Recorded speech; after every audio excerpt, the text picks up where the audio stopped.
नमस्कार, मैं संतोष कुमार और आप देख रहे हैं नेशनल न्यूज़ हंट। ही आज मैं एक चीज़ मैं दिखाऊंगा, एक भवन मैं दिखाने जा रहा हूँ। आप देख सकते हैं कि एक बिल्डिंग जो है 2 मंजिला यहाँ पे नया बिल्डिंग बना है यहाँ पे, और अभी जो है इसको उद्घाटन शायद नहीं हुई है, हो चुका है, उद्घाटन भी हो चुका है और ये भवन बन के तैयार है। आप देख सकते हैं कि उस भवन में लिखा है बिहार सरकार आपदा प्रबंधन विभाग बिहार सरकार, यानी कि आपदा प्रबंधन बिहार सरकार के जो मंत्रालय उनके द्वारा बनाया गया है। और ये जो भवन है बाढ़ आश्रय स्थल भवन है, और ये जो पंचायत है धनछिया पंचायत प्रखंड लौकही और मधुबनी जिला के अंतर्गत ये आता है।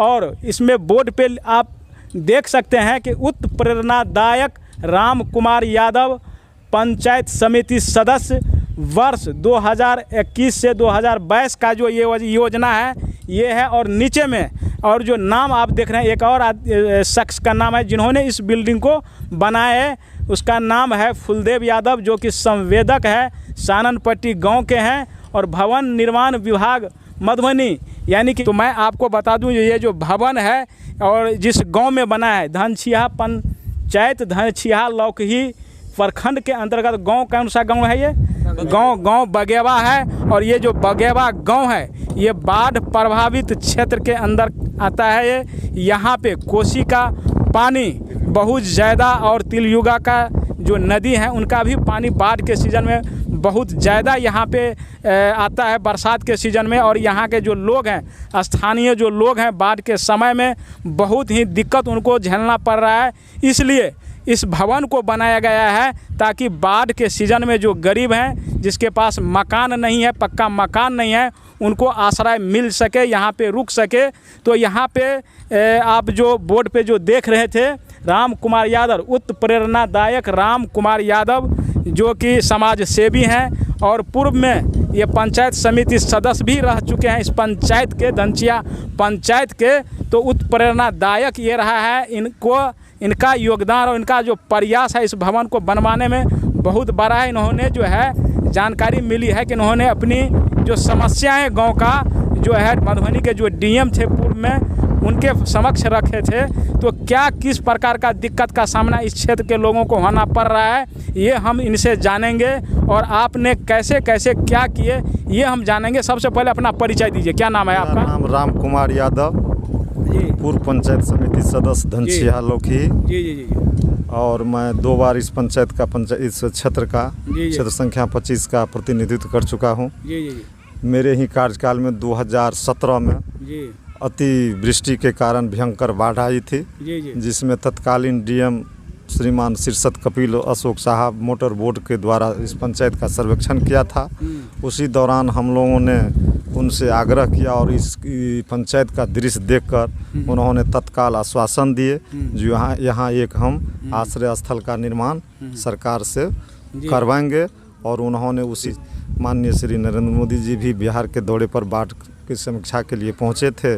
पटना में हम लोगों को जहाँ तक जानकारी मिली, पटना में तमाम डीएम और बिहार सरकार के मुख्यमंत्री श्री नीतीश कुमार जी के नेतृत्व में एक बैठक हुई, जिसमें सारा डीएम से अपने अपने ज़िला का स्थिति परिस्थिति के बारे में जानकारी देने के लिए कहा गया।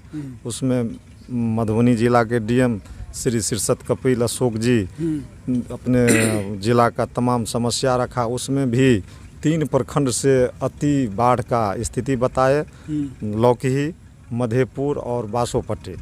तो तीनों जगह एक ये बाढ़ आश्रय स्थल का उन्होंने स्वीकृति दिलवाए और उन्हीं के स्वीकृति के अनुसार उस पर सरकारी जो प्रोसेस होती है, प्रक्रिया होती है, जिसको बनने में सारा प्रक्रिया को पार करते करते 2021 के लास्ट में इस भवन का निर्माण कार्य शुरू हुआ, जो 5/5/2022 को इसका उद्घाटन माननीय मुख्यमंत्री श्री नीतीश कुमार जी के द्वारा किया गया। तो ये उद्घाटन यहाँ पे करने के लिए आए हुए थे या कैसे? ये जो है सो आपको वीडियो कॉन्फ्रेंसिंग के जरिए पटने से ही उन्होंने किए, जिसका बोर्ड यहाँ पर चिपकाया गया। तो आप ये बताइए, तो बिहार सरकार जो है आपके क्षेत्र में आपके गाँव में इतनी बड़ी जो है राहत काम जो है बाढ़ के सीजन में हो, इसलिए ये भवन का निर्माण करवाएं, क्या कहना चाहेंगे बिहार सरकार को? बिहार सरकार को इसके लिए इस क्षेत्रवासियों की ओर से मैं अपनी ओर से बहुत बहुत धन्यवाद देता हूं, जो हम लोगों को दुख दर्द अपने तंत्र के माध्यम से सुन के और राहत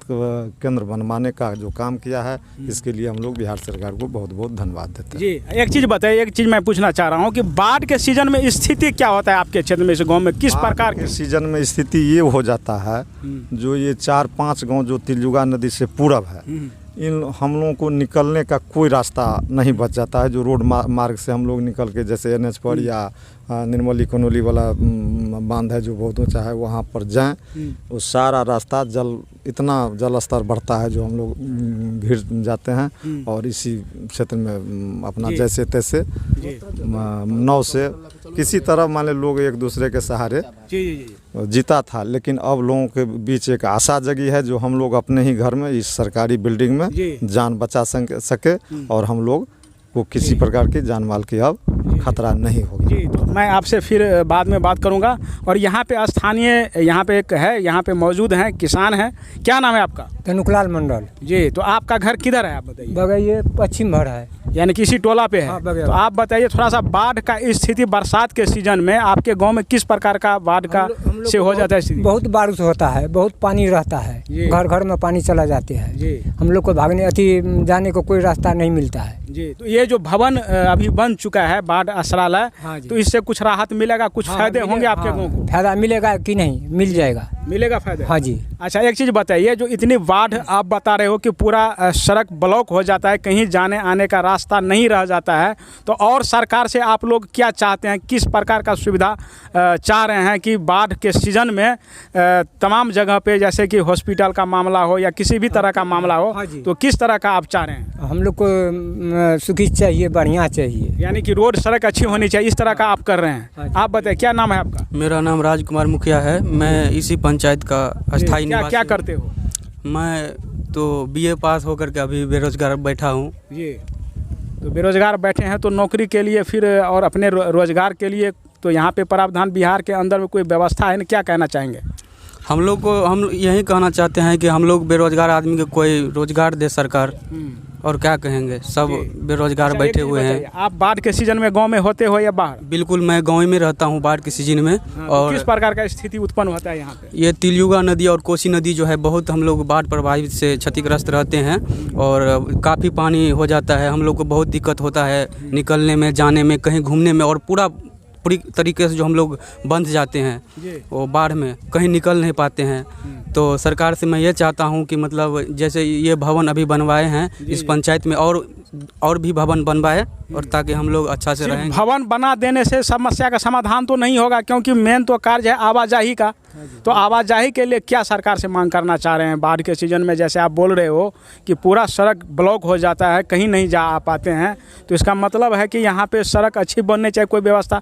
तो इसको लेकर के जो है आपसे मैं पूछ रहा हूँ, जो क्या मांग करते हैं सरकार से? सरकार से हम ये मांग करते हैं कि मतलब उस टाइम में मतलब का मदद करे, और ये सड़क पूरा डूब जाता है, पूरा, हाँ, पूरा सड़क ये जो है पूरा डूब जाता है, तो और ऊंचा किया जाए और अच्छी तरीक़ा से देखभाल उस टाइम में करना चाहिए सरकार को।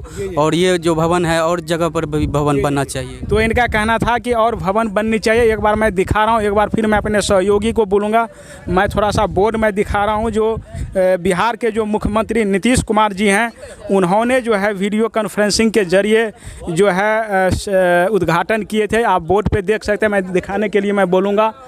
श्री नीतीश कुमार, भवन निर्माण विभाग नीतीश कुमार माननीय मुख्यमंत्री के कर कमलों द्वारा आज दिनांक 5/5/2022 को मधुबनी जिला के लौकी प्रखंड अंतर्गत धनसिया पंचायत में बाढ़ आश्रालय स्थल भवन का उद्घाटन संपन्न हुई। तारकिशोर प्रसाद भी उप मुख्यमंत्री यानी कि इस उपस्थित थे इस कार्यक्रम में।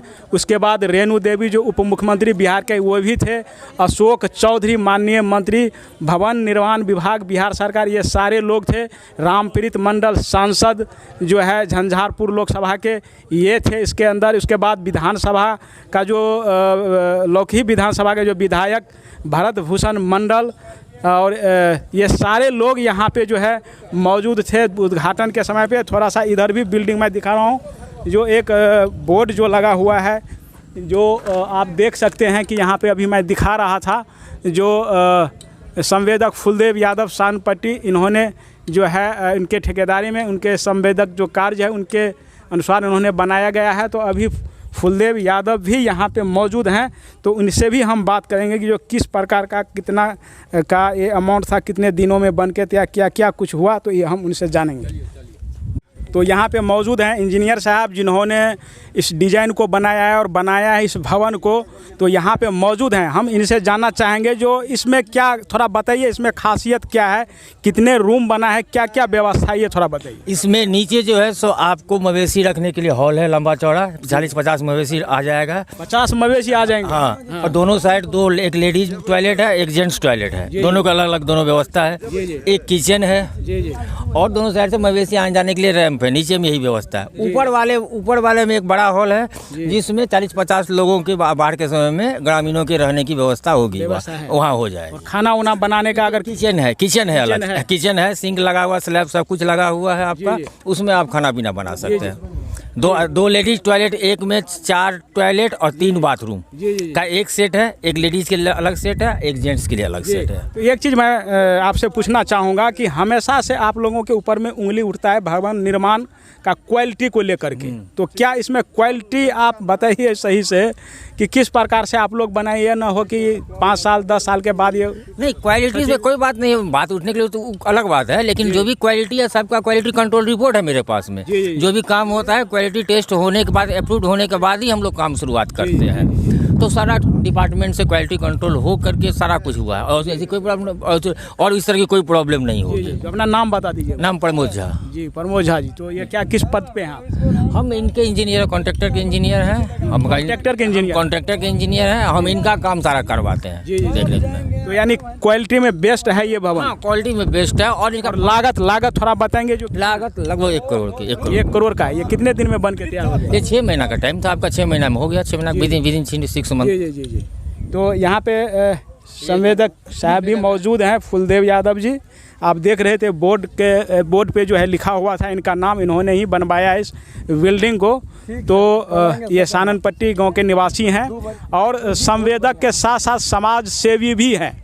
तो मैं इनसे जानना चाहूँगा, अभी फ़ोन पे लगे हुए हैं, तो मैं जानना चाहूँगा जो किस प्रकार का यहाँ पे दिक्कत का सामना करना पड़ा, कुछ क्या भवन बनाते समय या कुछ, तो ये सब हम जानेंगे। ये थोड़ा सा बताइए, आपने कितने दिन के अंदर में ये बना दिए इसको?